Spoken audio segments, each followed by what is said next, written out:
Como é que é, maltinha? Bem-vindos a mais um vídeo. Uma meia horinha aí e meia horinha e tanto de uma revelação, um react, uma revelação do gameplay do Hogwarts que vai sair agora em 2023, penso que em janeiro. E os realizadores e os designers do jogo tiveram uma conferência e vamos ver o que é que eles têm para dizer acerca do jogo. Ok? Bora? Bora lá então.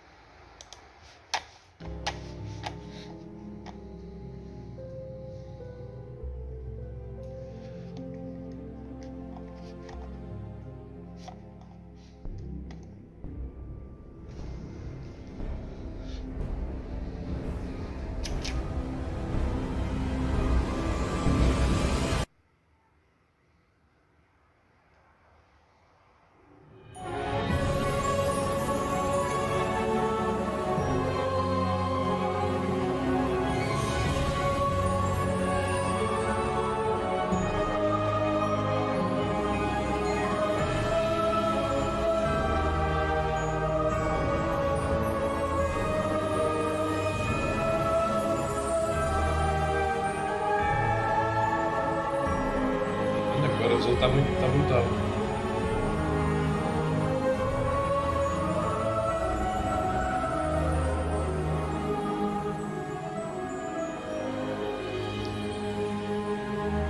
Esse jogo deve estar muito bom, muito bom.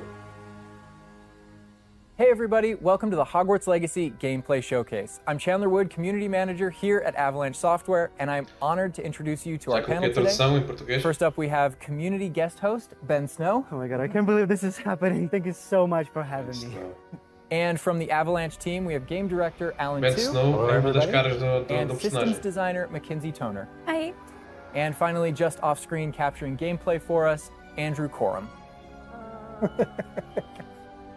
Today we'll be giving you a taste of the open world via broom flight, a deeper look at combat using the Dark Arts Battle Arena, and a look at your personalizable home within Hogwarts, the Room of Requirement, where we may even see some beasts. sala de prática.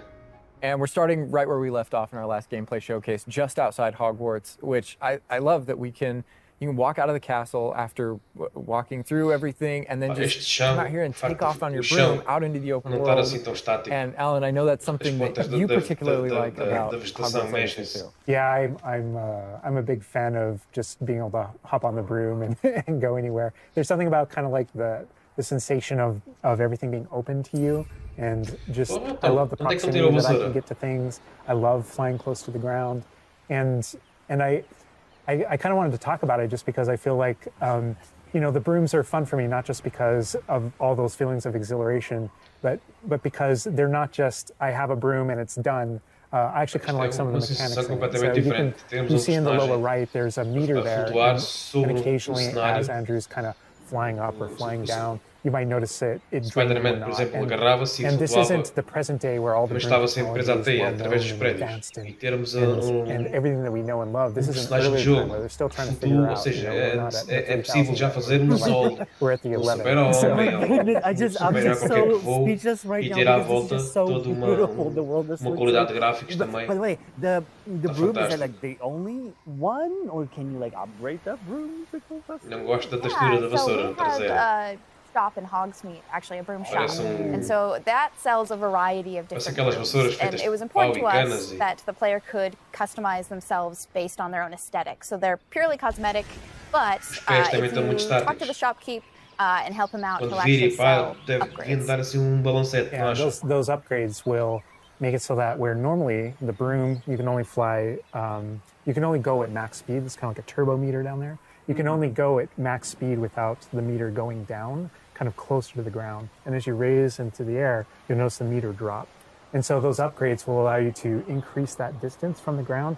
And the broom owner at the sporting goods store in Hogsmeade Parece-me que a is altitude trying to também perfect the broom tem and get limite. better Aquela at it barra and amarela, know it better, and you can subimos, ela participate começa a that and diminuir. get better and better brooms. E acho que atingimos depois o limite na I altura. love that mechanic encourages you to actually explore the world and kind of stay close to the ground. It's not just a travel mechanic, point A to point B. You're not just flying high over everything, although it is beautiful, something I really love doing, but as well, there's lots to explore on the ground, and so kind of keeping you down at the ground level. And to me, it feels like it's got this kind of surfing vibe. Agora sim, segundo eles, Like, I'm temos just like, I coisas want to depois que snatch vamos the explorar no control chão, commander right now because I want to go sobrevoando to o the chão. mountaintop, I'm going to the Deve forest, ser and to top. that hamlet, or... Ao invés de estarmos com os bonecos a andar ou a correr, a explorar, Oh, I think that's what it is. No, it's toda a área awesome. de jogo, podemos fazê-lo sobre uma vassoura. We're actually going to land here, and I feel like that you call it a hamlet is just perfect, just because that's what we refer to it as. And so we all know from lore that Hogsmeade is the only all wizarding village within Britain. But we wanted other opportunities to kind of meet other characters out here and to kind of populate the landscape, so it's not just kind of barren as you leave out this. A prática de magia nesta And so we just imagine these different dwellings, these different smaller locations that wizards might live in out in the Scottish Highlands. And so it's those, and so we refer to those as hamlets, and they're opportunities to learn those wizard stories, how those different locations have kind of like learned to live, what their relationships are with characters at Hogsmeade and Hogwarts. And so they're both quest opportunities out here and a chance to kind of get to know more of the area, even beyond Hogwarts and Hogsmeade that we've already experienced. And you also notice on the mini-map like lots of little icons, and each one of those represent gameplay in the hamlets that you can participate in, whether it's a vendor or different puzzles and challenges or different secrets that exist. Each one of those icons are different opportunities for gameplay. And you'll notice that same thing as we venture out into the open world as well. So when you go out into the open world and you see those icons, whether they're on the mini-map or on your map or off in the distance, those things are opportunities to say, like, I want to increase my inventory capacity. They're puzzles left behind by old wizards, that you can solve, that actually grant you those. If you see ruins off in the distance and you visit them, you might find opportunities to actually expand and learn about your ancient magic. And as you kind of encounter different enemies dotted on the landscape, sometimes those characters, poachers or dark wizards, might be hoarding different magical resources that are valuable to you as you're playing the game. So each one has kind of like a way to connect to our gameplay loops and provide different opportunities that just kind of reward you for poking around. I mean, I right away want to just cover all of those points on the map just by going over there. Well, we've flown on a broom already, but there is something that we haven't done so far, and that is getting on our flying mount. We're going to hop on our Onyx Hippogriff here. The Onyx Hippogriff is our pre-order bonus. Oh my god, there he just like pops out of the back. Oh wait, you can use it as a horsey? I mean, pode voar também, claro. Cavalo, então, pode abrir as asinhas e vai ele. You can totally ride it like a ground mount, and you can lift off into the air. And we try to make sure that each of those interactions, so the broom's really good at reaching that top speed, at kind of traveling the world as quickly as possible. But sometimes it's really nice to get on the hippogriff because of that ground speed, or those transitions. And sometimes it just feels amazing just to be riding around on a hippogriff. Look at it.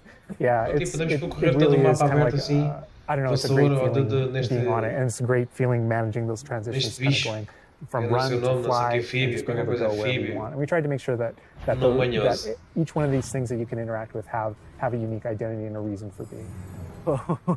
And oh my god, like I see like different like areas, like a swampy area. But wait, can you go to like entire map anywhere you go? There are regions that are like locked. Yeah, as soon as you, there's kind of a moment where the world kind of opens up to you outside of Hogwarts as a student, and right from that moment, early on in the game, you can go wherever you want. And so you might find more difficult challenges in different areas, and you'll see different spots as enemies moving around, like you mentioned the swamp. But we have got like a coast, and we've got different types of environments out in the world just to kind of pepper your experience, reward you for exploring, keep things fresh. All those things exist as we're moving around. So cool. I love that windmill. It's like so rustic. Like I keep forgetting that this is like 1800s. The Wizarding World we've never really seen before. Like it feels so authentic. Like it's part of it. Yeah, I love this vista too, and I'm going to have Andrew stop here. We're going to use a bit of dev magic to change the seasons, actually. I want you to see this world looks like covered in snow. Yes, yes, yes, please. I love snow.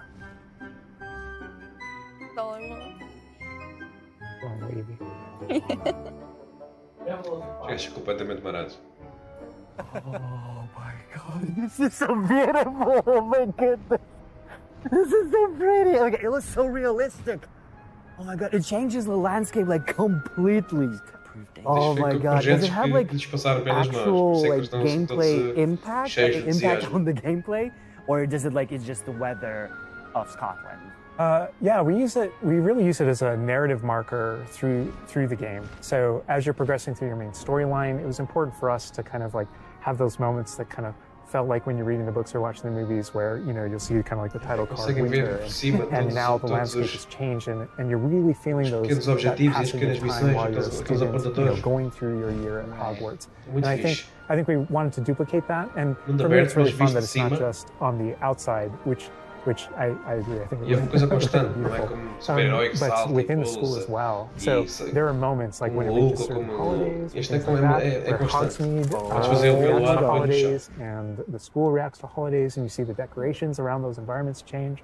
That really helped just kind of make me feel like I'm there. And it's not just for the seasons. Those kind of vibe things. Like we have a day-night cycle, and that day-night cycle. Even though similarly, like it's largely about vibe, when you go into Hogsmeade in the evening, there's less characters there. Around the school, you'll notice it kind of dies down and quiets down just when there's just candlelight and students kind of like as you're walking through the halls. But in that day-night cycle is where we've kind of placed a few items where, whether or not you can collect them or whether or not you can interact with them that are a little bit restricted by the day-night cycle. And I love Andrew flying up here, really high up on the hippogriff. And we're just looking at this view of Hogwarts in the distance. It's just absolutely beautiful. It's part of what I love most about flying around in this game, whether it's on a hippogriff or on the broom. No, I mean, talk about going anywhere and things that you can see in the distance, and that's one of my...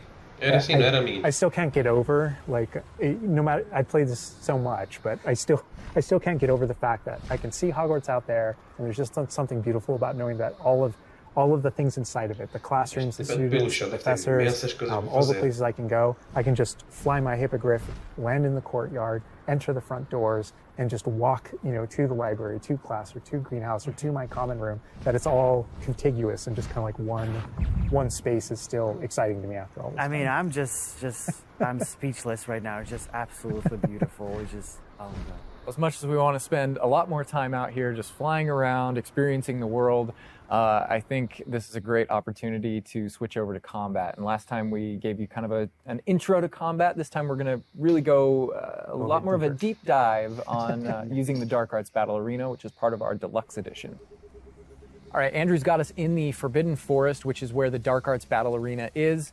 Which is part of the deluxe and digital deluxe edition. I love the way that the Dark Arts Battle Arena is actually part of the world. It's integrated into the world, so your experience is more immersive than just choosing an option from the main menu of the game or something like that. Reason to go to the Forbidden Forest. Exactly. There are many reasons to go to the Forbidden Forest, but he's also wearing the Dark Arts cosmetic set, and Thestral, which is part of that Dark Arts Deluxe and Digital Deluxe edition. So we're going full Dark Arts here. That's good. That's what I like going down. But I like this battle arena. It is a great place to show off really combat in a big way, because it unlocks some interesting abilities for you and allows you to really play around with combat in a deep way. And is this like the only arena like this in the game? Yeah, so in the base game we have 2 combat arenas normally, and so everyone has access to those. And each of the combat arenas are an opportunity to kind of just go through a difficult combat challenge, fight in order to earn a different cosmetic for your character and add that to your collection. In the case of that's no different than the Dark Arts Battle Arena. That's also true, the combat arena. But one of the things that we're excited about in the Dark Arts Battle Arena that people can do is you come in preloaded with different abilities. So the unforgivable curses are something that everyone's going to have access to through the base game, and they can make choices in order to kind of like add that to their repertoire, and they can also commit to that down with certain talents and things like that. When you play the Dark Arts Combat Arena, you actually have access to all those things as kind of like a way to test them all. And so it's a chance to kind of like tour and play with the Dark Arts and decide whether or not that is a path that you kind of want to go down. But yeah, everyone has the same ability to explore the Dark Arts. This is just kind of like a way of previewing. And again, a great place for us to show off combat in general. So I think we're going to jump in here. Andrew's going to start battling, and we can start talking about everything you're seeing on the screen. All right. Avada Kedavra. Oh, he just said about the cadavers right away. Oh my god. We're starting off strong. Oh my god. Strong. Was that Kujio? Oh my god. That's so cool. Yeah, so that you'll notice right away, like when we used Avada Kedavra, that guy's health bar went from instant to 0, and we really are trying to honor the way Avada Kedavra works in the game, even in some pretty extreme situations. You'll notice that like the meter takes up a lot longer to a little kind of cooldown. build up as a way to kind of deal with its extreme power, just so that it's still fun to use. And then there's some ways that we'll probably talk about to adjust that. But I don't know. I don't know if there are things on the screen that you just have questions about. Like I see like little blue things pop up from the enemies. Also, like that sign, well, it's like, so in the community we call it the ancient magic sign. I don't know if that's how it's called in the game. So the community is astute. So on the development side and in player facing in the game, we reference that as your ancient magic community. Oh, so it is ancient magic. That is, yeah. So as your abilities in the game keep growing and you become exposed to some of the secrets about your own kind of history and your own abilities, you start unlocking new powers. So one of those powers, you'll see the R1 button appearing throughout the game. That's an ancient magic throw, we call it, that allows you to kind of like draw an object to you and fling it at an enemy. Okay. But whenever you see the R1 or the L1 plus R1 appear, hold someone's head, that's an ability to cast a very devastating and powerful ancient magic spell to do a ton of damage against the character. I see. And the way that manifests itself depends on the type of enemy that you're fighting. And you'll see a wide variety of enemies here that are pressuring the player in different ways. You'll notice there's abilities that kind of bubble up under the player as he's fighting that force him to move. And there's different ways that we want the player to kind of move around on the battlefield. And that's actually a good link to things that in general. The reason I say that is because as you're doing different things in combat, like triggering and you're doing different abilities and kind of specking through with your talents, there are different ways to get that meter to build faster and faster.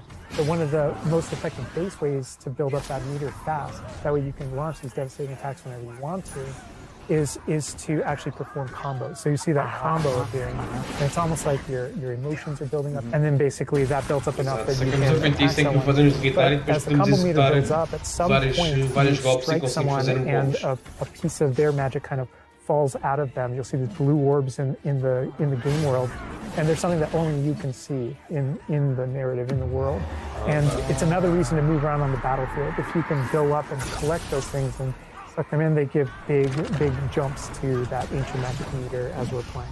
We're talking a lot about spells and magic here, but I think there's another huge component of combat, and that is the tools that you can bring to combat as well to kind of change the way you play. And I think Mackenzie knows a lot about what's going on with the plants and potions. And so the tools are really interesting because they're basically like a prior investment. So you can bring the potions and the plants that you grow in the room of requirement to combat to essentially kind of help you defeat enemies a lot quicker and more efficiently. So some of the tools that you'll see here are like the rock skin potion. So that is something that basically covers your skin in this like rocky material that reduces the incoming damage that you're receiving. So against big enemies, hard-hitting enemies like trolls, that's super helpful. Oh my god, he's Agora tem um feitiço, está com uma textura agora um bocado esquisita. Obviously, we have the Wiggenweld potion as well, which increases your health. And then we have the focus potion. So when Alan talks about having to balance Avada Kedavra with a long cooldown, because obviously it's an instant kill, one thing that you could do is brew a focus potion, and that will increase how quickly your cooldowns regain. Right. There's just so much like versatility, like in what the character is doing to the troll right now. Like he's just bouncing around the like nuts, and the troll makes him move around too. Looks like. And I love that our plants are violent. Yes, and so that's like when we were talking about the setup of the arena. You also have plants that you can fight with, and so we have things like the venomous tentacula that you can put down, and it acts like a current, and it just kind of shoots enemies around the battlefield. That is so cool. This Coisa is aí por cima deles com os braços, com as pernas e com uma arma ou outra que Agora, estar a estacionar tudo à base de feitiços. There's a ton of different things that you can use. The E combiná-los mandrake is entre one, si. so you can pull it out and it stuns with E like nisto, piercing ter que cries, desviar enemies dos inimigos, in etc. a Não deve ser radius. fácil. And another thing I want to call out that we're seeing on the side of the screen here is these dueling feats, which Ou talvez aqui seja mais I difícil, love porque anything estão that prompts fechados, me to não play havia a de uma game in a arena. different way, a unique way. I don't want to get stuck in my style, you know. And so this is a way to, if you want to get stuck in your style, go for it. If you just want to blast people with spells, go for it. But we also want to have some things over here that may make you use certain plants or certain potions or block more. We Este mentioned tipo the de field guide jogos, challenges. tal como disse anteriormente, seguiam muito in o the padrão stream. de And the retratar field guide aquilo que challenges, se passava this no is the way filme. that the field guide Isto é manifests. completamente of how diferente. this Algo will de se be. passar antes, And exactly to your point. é completamente diferente. E não we é just aquele wanted a jogo way que estamos habituados a encourage ver-se players de cima, de to ângulo explore assim different mais systems to diagonal, help them em que conseguimos decide, ver just kind of practice with todo explore what they o want. mapa Because there numa really are so diagonal. many different ways that you can push talents. Eu When não you gosto see muito the assim, green X's on na characters, primeira pessoa é bem and mais that's kind of interessante. through your talents you can unlock this kind of cursing mechanic that sort of like links the fates of these different characters on the battlefield. That way, as you get as you're cursing different characters, they all begin sharing damage, and so we have things like Avada Kedavra, which is the insta-kill, but if you curse everyone before you insta-kill this one guy, they can all drop dead for that kind of ultimate Voldemort fantasy. And so, Oh my god. there are dark arts fantasies. There's fantasies about being more of a defense against the dark arts characters, things like that misty step that you see occasionally being used on the battlefield. And we can also spec into our potions and plants to make them more powerful and more efficacious. So it's all about which type of player you feel like you are and whether or not you want to play with prep on the fly or with deliberation, and those are all different options. That is so cool because like it's like I see so much like going on, for it, so much complexity, and I want to just try it myself, like which style works best. I mean, I feel like it's the dark arts is going to be the easiest route, but that ancient magic, to be honest, feels like much more powerful than just the dark arts. Yeah. To be fair. And speaking of plants and potions, we're going to be putting the dark arts away, put those unforgivable curses away, and heading to the Room of Requirement, which is your home within Hogwarts, a personalizable space that actually has some utility as well, where you get to brew things and grow things and also care for some beasts. All right, Andrew's got us in the Room of Requirement, wearing, we kind of went casual mode on the outfit here, wearing a nice jumper. And I think that's a good jumping off point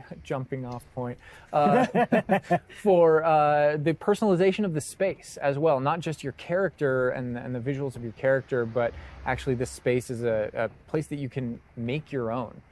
Yeah, it was super important to us that this space really did feel like your reflection as a wizard. So you can change the architecture in here. What?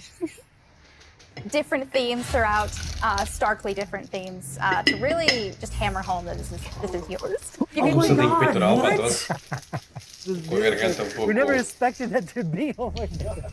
seca. That's the thing, is not only can you change the architecture here, but you can actually conjure little objects into this space, as you can see. So there's like statues that you can do, and ornaments, and tables, and rugs, and just a bunch of little things that really flesh out the space and bring it to Essa life. sala pode ser personalizada por Because like nós. we had an idea that those places where you brew stuff, that's where you can change, but you can do all of this. Where do you even get this stuff? Like there's a furniture store? Yeah, so we call them conjurations. And the conjuration recipes can be purchased at Tomes and Scrolls and Hogsmeade. But also, as you engage in different types of gameplay throughout the world, you'll be rewarded with different objects. That's so cool. And you change color? You can change the color, you can change the size of it, and you can place it basically anywhere. Olha para a mapa do Fortnite, por exemplo.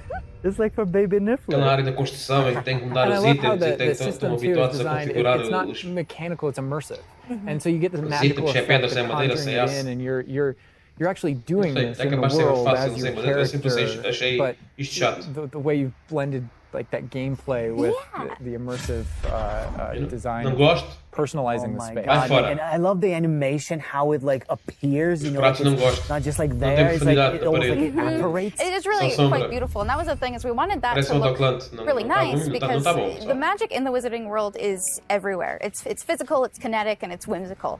We really wanted to nail that whimsy in this space. Another thing that I wanted to discuss is that not only can you like conjure things and you can change their look, but you can do that with the utility objects as well. So you can see that we have planting pots and potion stations, and you can change the look of those as well. And these are the areas where, as we had mentioned previously, you'll be growing your plants, you'll be brewing your potions. Right. So while you're also doing these like kind of nurturing-based activities, this is also the space where you would bring your gear to be identified and gear to have like traits put on it, which I believe Alan can talk to. Oh. Yeah, we keep bringing up appearance and how it looks, and on a, like in the game you can look like anything you want to whenever you want to. But the player will be finding different types of gear, that we call it, as you progress through the game. And essentially, we just know that clothes and different items in the wizarding world can have different magical properties. And as you explore and as you adventure and as you defeat enemies, you're going to be finding different pieces of gear that have different abilities, and that can help you in your journey and are a major part of you kind of growing as a wizard and advancing as a wizard. And so there's a huge list. And not all the time, whenever you get a new piece of gear, you don't necessarily know exactly what it does. And so there is a station inside of the room of requirement that you can conjure. It's one of the first things you conjure, called an identification station, where you can actually bring that gear that you're uncertain about and learn what its abilities are. Right, yeah, that's so cool. And then as this space advances even further, and the space will eventually grow its own rooms, and you're going to get new recipes, you know, like Mackenzie's talking about, all these different things keep expanding. And as it expands, eventually you're going to earn what we see here, which is called a loom. And when you set up a loom, it's an ability to essentially customize exactly which magical properties are on your gear, and take any piece of gear and adjust its properties and to tweak what it does. And I mentioned earlier that you can make anything look like anything. The collection of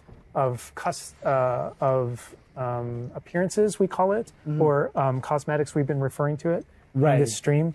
Those types of things you can use, and you can apply a look to any other look. So if you get a piece of gear, you put it on, you look like that, but you can change it to look like whatever you want. That's so cool. And like you can just put some ability to the sweater, but you can swap that ability. And the appearances you can edit whenever you want in the gear screen. The loom is specifically about applying traits and applying larger upgrades that just kind of grant you greater statistical advantage, or give you really specific abilities that blend in nicely with where you're trying to go with your combat fantasy or talents and things like that. Interesting. I'm just seeing that they're just like pumpkin fur, mooncalf fur. Where does that come from? Yeah, and so you'll notice that the ingredients that are used to add traits and to upgrade your gear are based around beasts. So this is where we get into the beast care section, which is inside this vivario. Kind of bigger space on the inside idea. And so you can see here we have a couple of beasts out. We have a graphorn and a mooncalf and a niffler and a Kneazle as well. So quite a variety. Com o outline God, he's just like a em branco, para nós sabermos se podemos interagir com aquilo. Oh my God, they're together. Oh, that's so cute. They are adorable. And so part of beast care is petting them as well, but feeding them too. And so once you do those things, that's when they feel safe enough that they'll give you their magical ingredients. So mooncalf fur, Domesticá-los mais, dá-nos ganhar confiança deles, dá-nos de comer. That is like so like intuitive, because like you know that makes sense, because when you touch the animals, you get some fur leftovers. That's so. Oh my God. Yeah, and we really want to hammer home the fact that this is like a home that you're making for them. So in the overland, you can find these beast dens and rescue these beasts. Part of doing so is brushing them and feeding them food as well, and to build that relationship with your beasts. In addition to be able to care for beasts, you can actually conjure things in this space as well. The house, the cottage. Yeah. Right. And so we have like a lot of little ornaments in this area, and a lot of them are purely cosmetic, but they look really cool. Again, it's the personalization of this space. Oh my goodness! No, this is like I'm gonna spend 8 hours just designing this whole area. Passou ali de uma dimensão, this ficou cool. tipo Like you have this little uma coisa muito area, like a não muito estática. tank, so to Ficou no say. sítio e depois ficou sólido de repente. I love it. O efeito ficou No, muito bom. totally. And there's like a decoration aspect, but there's also, we were saying inside as well, is there's a utility aspect to it too. So as you progress in the game and you're able to purchase more conjurations, you're able to speed up your process. So one of them, for example, is the food processor, which allows for the beasts in the space to automatically get feed, so you don't have to do it manually. And so you're really building the progression for yourself here. In addition, there's also a toy box where you can play with your beasts.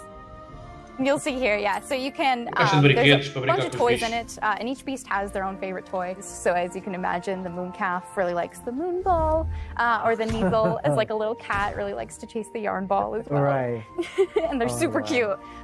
Oh my god. Watching them. Ela já está a dizer que os animais gostam do que é que os animais gostam e do que é que não gostam. Is that the world is a dangerous place, and so by going and rescuing these beasts and bringing them back here, caring for them, you're really helping them out. Inventam estas personagens quando não inventam, já tiram de alguma história, de algum filme. So instead, E pensar em programar como é que podemos interagir com. Raptor is just gigantic. But he looks like my dog. Right now, for sure. Parece personagem dos Piratas das Caraíbas. You could actually name them as well, so like your dog. So getting back into that personalization, you know, yeah, we didn't want you to just like throw in, oh, here's a Graphorn in here. Like, this can be named whatever Andrew's about to name them. Bruce. A good name. Temos de dar nomes aos You know, bichos. we've created this really nice space, and you can get additional vivariums, correct, to different kind of aesthetics and looks to where you're keeping your beasts and caring for them. Progression is a big part of this space as well. So as you progress through the story, you will unlock more vivariums. So as you can see, this one's quite meadow-themed, big, open, bright. But there's other ones, say like a swamp. Está muito fixe quando eu não vejo que isto seja um jogo. And it's really a visual effect História, de missão. and more space for your beasts. É jogo em que cada vez que so it's jogas like podes sempre alterar as coisas, só para te entreteres, só para te divertires. Like on the left. Não digo que não tenha uma história e uma missão, mas Glow from one entrance é um and jogo then some daqueles que shrubbery going on and pá, right. Is de that certa what you're forma talking são about? That's incansáveis. exactly it. Podes fazer inúmeras Oh, you coisas put trees in só here por too. diversão, como é que fica, como é que não fica, para ver como é que está, como muda as And another trocas. thing with the beast care that I think Mas is acaba great, depois por tying back to the same kind of thing ser that you jogo did with like the broom, que where cansa, the né? broom is not just a method of travel, it's actually built in and integrated into the world. Poderá ter uma In the same missão, way, fazes like a missão beast care isn't principal, just ok. this added element. You're not just throwing it on top. depois There's podes vir really atrás, this like podes- narrative and integration Sim, to. até que fazes história, podes Yeah, criar a everything história de ano adds. diferente, o personagem de ano Progress diferente. through the missions, you'll expand this. Portanto, é um jogo que não terá, penso que não As terá you fim, vai earn ser sempre uma coisa resources, you'll go em into que possas Hogwarts alterar a história, and alterar use them das coisas, to alterar os personagens, alterar o teu unlock the ambiente. gameplay here and unlock new conjurations and different things to play around with in the open world. It's in those different environments, like the different combat and conflicts and bandit camps and different things like that exist in the overland. Those things are what hold recipes that exist in the loom. So all these things have a way of connecting. Moonstone that you find out in the world is the resource that we use to conjure everything that's found throughout the world. Forgeables are used for recipes. So really everything's like a cycle and keeps you coming back. But even with the story that's being told too, I think people know who Poppy is and that she has a particular affinity for beasts. Yeah, I mean, I think everything we're seeing here, you're going to be venturing out into the world, and this is just kind of the tip of the iceberg, even of kind of like your interactions with beasts in that narrative. So, you bringing up Poppy, there are more kind of mysteries to discover and things to discover out in the world that have to do with her and that have to do with caring for beasts. And so different characters have their own stuff that just kind of make this all just Tirar kind of dali e vais por ali à porta de casa. Well, we could spend Ficar, hours in here, but we're going to have to end the stream now. What do you think about what you've seen today? I mean, I'm just Estamos a jogar com so bichos. blown away by how beautiful it looks. The open world seems so detailed, and there's so many things to do. And like the combat, we're gonna spend like 2 weeks or more just breaking it down by pieces. There's just so much to this world. Like, I'm so happy you guys did this overall gameplay. And that's just the tip of the iceberg. We've got more for you to discover and find on your own. Thank you so much for being here. Pronto, maldinha, Thank you estamos for a watching. terminar. Hogwarts Legacy is available for pre-order now. It releases February 10th with 72-hour early access for owners of the Collector's, Deluxe, and Digital Deluxe Edition. We're gonna wrap things up, but first we've got a little surprise for you. Bye! Tchau, companheiros! O jogo está muito bom. Isso aqui é surpresa. Ah, claro está. Já se nota aqui alguma diferença. A cena do use. Não é? Ia dizer que era o quarto do Dumbledore, mas não. Não vos disse que a personagem parecia a cara do outro gajo? E dos criadores. E pronto, maltinha. É tudo. Espero que tenham gostado. Vamos esperar pelo jogo. O jogo parece-me, a mim está muito fixe, mas pronto. Não pode não ter assim grande desenvolvimento em termos para além da história do jogo. Mas graficamente sim, está muito bom. Ok. Espero que tenham gostado do vídeo. Já sabem. Não se esqueçam de subscrever, deixar aquele likezão. Fui.